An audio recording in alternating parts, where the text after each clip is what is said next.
SSP doctor गौरव ने जनपद की 3 घटनाओं का खुलासा किया। पहली घटना अयोध्या कोतवाली में दर्ज साइबर क्राइम का खुलासा किया। 4 साइबर अपराधी गिरफ्तार, 10 मोबाइल बरामद। भीड़ भाड़ इलाके में करते थे मोबाइल चोरी। गैंग की दूसरी टीम गूगल के माध्यम से यूपीआई बनाकर खाते में पैसा करते थे ट्रांसफर।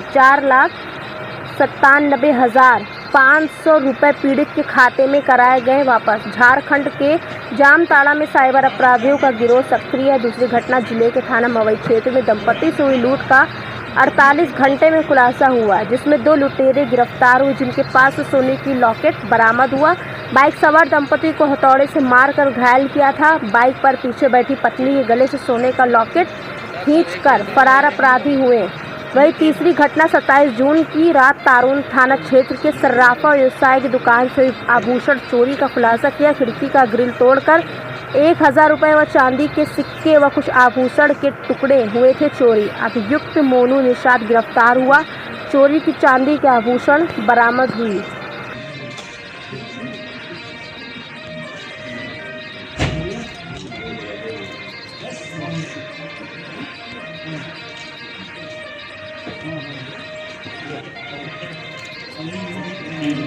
अयोध्या में विशेष रूप से जो आज की डेट में साइबर क्राइम की घटनाएं संज्ञान में आ रही हैं, उसके ऊपर लगातार हमारी टीम द्वारा काम किया जा रहा है। और ऐसे अपराधी जो इस चीज़ में संलिप्त हैं, भले वो जनपद के हों या बाहर के हों, उनकी मूवमेंट, उनकी गतिविधियां और उनकी कार्रवाइयों के ऊपर भी नज़र रखी जा रही है।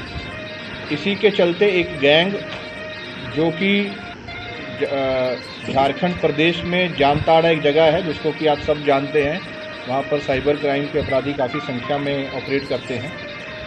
वहाँ का एक गैंग जनपद अयोध्या और आसपास के अन्य जनपदों में पिछले 1 महीने से एक्टिव होकर के अपनी गतिविधियाँ कर रहा था।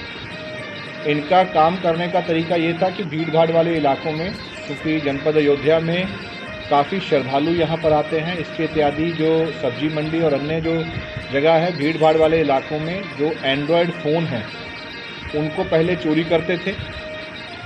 जैसे ही चोरी करते थे, चोरी करने वाली टीम एक अलग थी, उसके द्वारा एक दूसरी टीम के माध्यम से एक साइबर क्राइम की जो इनकी टीम थी उसको हैंडओवर किया जाता था। वो तुरंत उसका सिम निकाल करके, अगर उस सिम पे पहले से यूपीआई पेमेंट का पोर्टल जनरेटेड है उसको यूज़ करते हुए और आधार कार्ड को डाउनलोड करते हुए, और अगर उस पर यूपीआई कोई भी डाउनलोडेड नहीं है या जनरेटेड नहीं है तो सिम के माध्यम से जो फ़ोन बैंक के अकाउंट से लिंक्ड है उससे नया यूपीआई अकाउंट जनरेट करते थे और कुछ बहुत ही कम समय में उससे जो है पैसे का ट्रांसफ़र उसके अकाउंट से हो जाता था। ये कार्रवाई इतनी जल्दी होती थी ताकि जिसका मोबाइल चोरी हुआ है उसको कुछ समय लगता है या तो मोबाइल ढूंढने में या पुलिस तक या बाकी अन्य ऑनलाइन इस चीज़ की शिकायत करने में। उस शिकायत करने से पहले का जो टाइम है उसी को यूज़ करते हुए इनके द्वारा ये गतिविधियाँ की जा रही थी। अभी तक की जो जानकारी है, इनके द्वारा कई मोबाइल चोरी किए गए हैं और उसमें से जो यूपीआई का पेमेंट ट्रांसफ़र किया गया है उसकी कीमत 20 लाख से भी ज़्यादा है। जो गैंग आज वर्कआउट हुआ है उसमें कुल 5 सदस्य हैं, एक बाल अपचारी है। 4 लोग जो अरेस्ट हुए हैं उसमें छोटू, बंटी, संतोष और राहुल, ये सभी झारखंड जामताड़ा के रहने वाले हैं।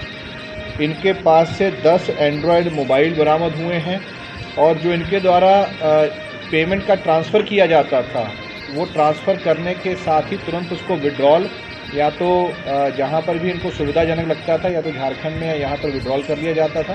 तो इनके कब्जे से ऑलमोस्ट 5 लाख के आसपास की धनराशि भी रिकवर हुई है। इसके अतिरिक्त जो मोबाइल फ़ोन बच जाता था, सिम कार्ड निकाल करके ये कार्रवाई करते थे और जो मोबाइल फ़ोन बच जाता था उसको ये एक टीम इनकी झारखंड जब इकट्ठे हो जाते थे मोबाइल फ़ोन झारखंड ले जाती थी। वहाँ अगेन वो मोबाइल फ़ोन साइबर क्राइम करने के काम आता था और उस काम करने के बाद फिर उसको डिसमेंटल करके या ऐसी जगह पर बेच दिया जाता था जहाँ उसके पार्ट्स जो हैं वो बिकते हैं। तो पूरे क्राइम में ना केवल चोरी का क्राइम है, साथ ही साथ साइबर क्राइम का है और फिर उसके बाद जो अन्य जो चीज़ें हैं उसमें वो सम्मिलित हैं। ये पूरा गैंग वर्कआउट हुआ है। हमारे जनपद में टोटल 7 मुकदमे इसके पंजीकृत हैं। इसके अलावा इनके द्वारा अन्य जनपदों में घटनाएं की गई हैं जिसकी जानकारी पूछताछ में आई है, उनसे भी संपर्क किया जा रहा है। ऐसे और भी संभवतः गैंग जो है वो काम कर रहे होंगे जिसकी जानकारी प्राप्त हुई है। आने वाले दिनों में उन गैंग्स को भी वर्कआउट किया जाएगा।